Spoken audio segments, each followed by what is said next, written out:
Hello student, आज Chanakya academy के द्वारा ऑनलाइन क्लासेस की सुविधा शुरू की गई, जिसमें आज पहले दिन के लिए 10th क्लास का 5वां चैप्टर है अर्थमेटिक प्रोग्रेशन यानी समांतर श्रेणियां, जो प्रत्येक दिन 8 बजे सुबह से शुरू होगा। आज 5वें चैप्टर के इंट्रोडक्शन और उनसे संबंधित एग्जाम्पल के बारे में पढ़ेंगे। तो चलिए शुरू करते हैं आज की पहली कक्षा। तो सबसे पहले ये देखेंगे कि अर्थमेटिक प्रोग्रेशन होता क्या है। तो कहा गया है कि अ लिस्ट ऑफ नंबर, यानी अर्थमेटिक प्रोग्रेशन का डेफिनेशन में कहा गया है, देख लीजिए पहले लाइन में है कि अ लिस्ट ऑफ नंबर, यानी संख्याओं का एक लिस्ट बना रहेगा, इन विच, जिसमें कि एवरी नेक्स्ट नंबर, यानी अगला जो संख्या आएगा, यानी अगला जो टर्म आएगा, अगला टर्म मीन्स हो गया पद, ठीक है, अगला जो पद आएगा इज ऑब्टेन, वो प्राप्त होगा by adding of fix number, यानी उन पहले संख्याओं में एक फिक्स नंबर को जोड़ करके नेक्स्ट जितने भी नंबर होंगे वो अगर प्राप्त होते हैं तो उसको क्या कहा जाता है, अर्थमेटिक प्रोग्रेशन। ठीक है, तो उसी को डेफिनेशन के रूप में लिखे हैं कि a list of number in which every next term is obtain by adding of fixed number two the previous one. जैसे एग्जांपल की अगर बात करें तो देख लीजिए, एग्जांपल में 4 है, 6 है, 8 है, 10 है, 12 है, इसी तरह से और नेक्स्ट पद आता रहेगा। अब ये देखिए कि ये दोनों में संबंध क्या, 4 और 6 में, ये दोनों में अगर अंतर देखेंगे तो पता चलेगा कि +2 का है, यानी 2 जोड़ करके अगला पद लिया गया है। वहीं अगर 6 और 8 में फिर देखेंगे तो यहाँ भी क्या देखा गया है कि +2 किया गया। वहीं फिर 8 और 10 में देखेंगे तो यहाँ भी क्या है कि प्लस में 2। इस तरह से कह सकते हैं कि यह जो टर्म दिया हुआ, यह जो लिस्ट ऑफ नंबर है, यह एपी में यानी अर्थमेटिक प्रोग्रेशन में है। और दूसरा एग्जांपल की अगर बात करें तो देख लीजिए 10 और 7, ये दोनों का के बीच का अंतर अगर देखेंगे तो वो -3 है। ठीक है, फिर वहीं आगे बढ़ेंगे तो यहाँ भी क्या है, -3, यानी नेक्स्ट पद ज्वाइन करने के लिए, जैसे देखिए 10 है तो 10, अब नेक्स्ट नंबर ज्वाइन करने के लिए हमको क्या करना पड़ेगा, इसमें प्लस करना पड़ेगा, किससे, तो -3 से, -3 से। तो नेक्स्ट नंबर क्या आ रहा है, 10 - 3 यानी 7। इसी तरह से अगला पद निकालने के लिए इसमें फिर क्या करेंगे, प्लस से -3 करेंगे, तो फिर नेक्स्ट पद मेरा निकल के आ जाएगा, क्या है, 4। तो इस प्रकार से देखेंगे, ये दूसरा भी जो उदाहरण है वो भी क्या है, एपी में है। तो दो चीज इसमें बहुत ही जरूरी होता है, एक होता है फर्स्ट टर्म। फर्स्ट टर्म जो है, ये पहला जो पद है इसी को कहते हैं फर्स्ट टर्म। और दूसरी चीज की जरूरत जो होती है वो फिक्स नंबर, यानी किस संख्या को जोड़ा जा रहा है उसको फिक्स नंबर कहा जाता है। चलिए और क्लास को आगे बढ़ाते हुए देखते हैं कि टर्म क्या है। तो टर्म का डिफिनेशन में दिया, each of the number in the list is called a term, यानी संख्या के लिस्ट में जितने भी नंबर आते हैं वे सभी टर्म कहलाते हैं, पद कहलाते हैं। जैसे अगर इस एपी की बात किया जाए तो यहाँ 4 एक टर्म है, 6 टर्म है, 8 टर्म है, 10 ये भी टर्म है, 12 ये भी टर्म है, और एन यानी एनवां टर्म, nth टर्म है ये। तो यहाँ और भी चीज जो क्वेश्चन में मिलेगा, तो फर्स्ट टर्म देखिए, सबसे पहले ये जानते हैं कि फर्स्ट टर्म क्या होता है। फर्स्ट टर्म को A1 से डिनोट करेंगे, और फर्स्ट टर्म इस एपी में क्या है, 4 है, यानी जो पहला पद में है जो फर्स्ट नंबर है वो हो जाएगा फर्स्ट टर्म, यानी 4 है। और सेकेंड टर्म A2 6 है, सेकेंड टर्म A2 6 है, और nth टर्म यहाँ क्या है, तो AN है, nth टर्म क्या है, तो AN है। अब आगे देखते हैं कि वह जो फिक्स नंबर की बात हो रही थी, वो फिक्स नंबर होता क्या है। तो फिक्स नंबर यानी difference of any two conjugative term, लगातार आने वाली दो संख्याओं के बीच का अंतर को फिक्स टर्म कहा जाता है। लगातार आने वाली दो क्रमबद्ध पद के बीच के अंतर को फिक्स टर्म यानी कॉमन डिफरेंस कहा जाता है, और इस कॉमन डिफरेंस को डी से सूचित किया जाता है। इस कॉमन डिफरेंस को डी से सूचित किया जाता है। और ये डी निकालने का फॉर्मूला क्या है कि दूसरे पद से पहले पद को घटा देना है, या बीच से a3 माइनस a2 यानी तीसरे पद को दूसरे पद से घटा देना है, तो कॉमन डिफरेंस पता चल जाएगा। वहीं अगर nth टर्म रहेगा तो nth टर्म रहने के बाद क्या होगा कि nवां टर्म माइनस nवें टर्म से एक कम वाले टर्म को माइनस करेंगे तो कॉमन डिफरेंस आ जाएगा। इस तरह से आगे बढ़ते हुए आज जानते हैं कि जनरल फॉर्म ऑफ एपी क्या होता है।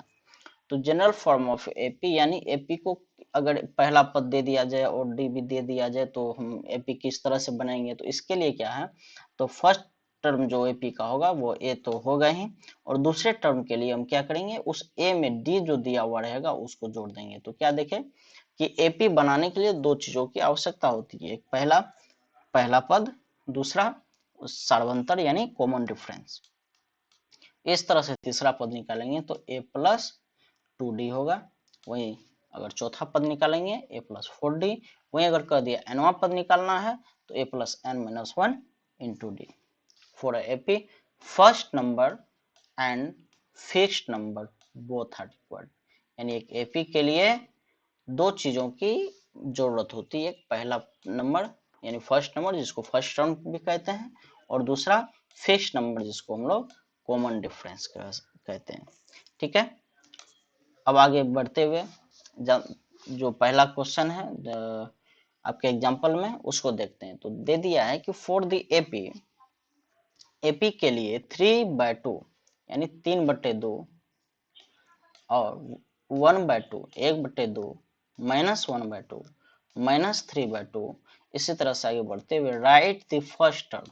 तो फर्स्ट टर्म तो आप लोगों को पता ही होगा a1, यहाँ अगर a1 की बात किया जाए तो क्या हो जाएगा 3/2 यानी 3/2।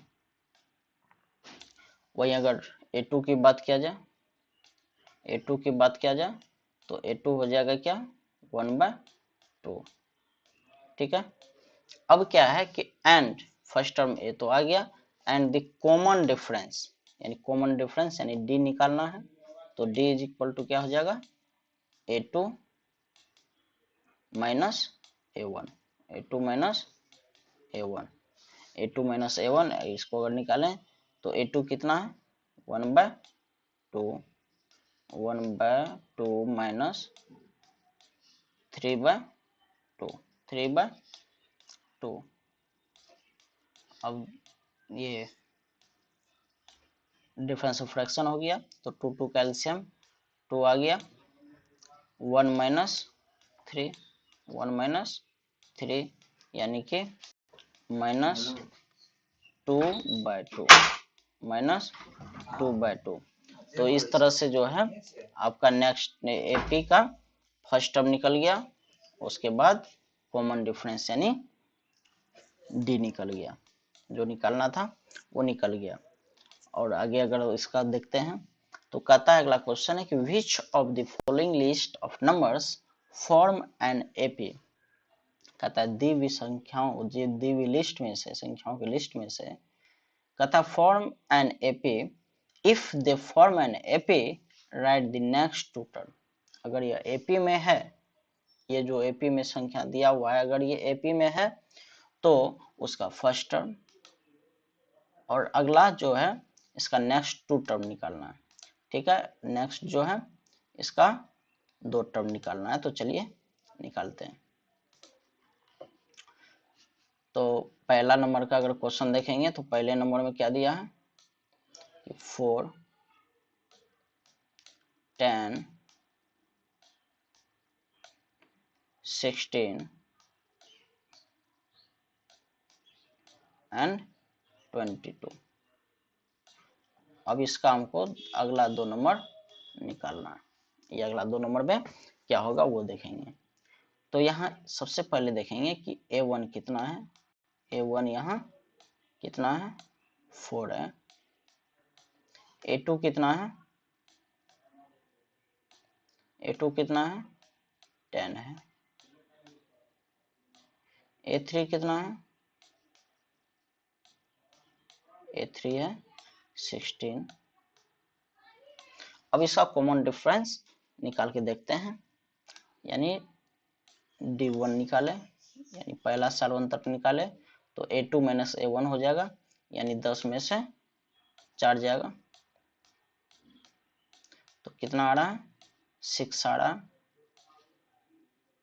और D2 निकाल के देखते हैं, D2 आ रहा है 16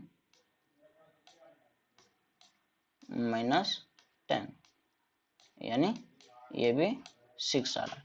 तो यहाँ क्या देख रहे हैं कि कॉमन डिफरेंस सेम है, तो कहेंगे कि यह किस में है AP में है, तो यह इस किस में AP में आ गया।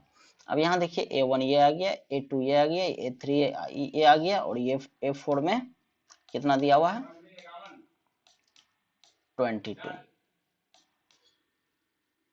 और नेक्स्ट पद हमको A5 एंड A6 निकालना है। A5 एंड A6 निकालना है, ठीक है, A5 और A6 निकालना है। तो A5 निकालने के लिए क्या करेंगे, क्या निकालना है A5। तो अब इसमें A4 में अगर कॉमन डिफरेंस को जोड़ देंगे तो A5 मेरा निकल जाएगा। तो A4 कितना है A4 22 है, A4 कितना है 22। इसमें अगर कॉमन डिफरेंस यानी 6 को जोड़ देते हैं तो कितना आ जाता है 28। कितना आ जाता है 28, यानी ये जो पांचवा पद है वो 28 हो जाएगा। वहीं अगर छठा पद की बात करें तो A5 में अगर D जोड़ेंगे तो छठा पद आ जाएगा 28 प्लस 6 यानी 34। नेक्स्ट पद क्या आ गया 34, ठीक है। अब इसी तरह से दूसरे नंबर में जो क्वेश्चन है वो लोग आप खुद से ट्राई कर लेंगे 2, 3 और 4, ठीक है। आशा है कि आप लोग क्वेश्चन को समझ गए होंगे। धन्यवाद।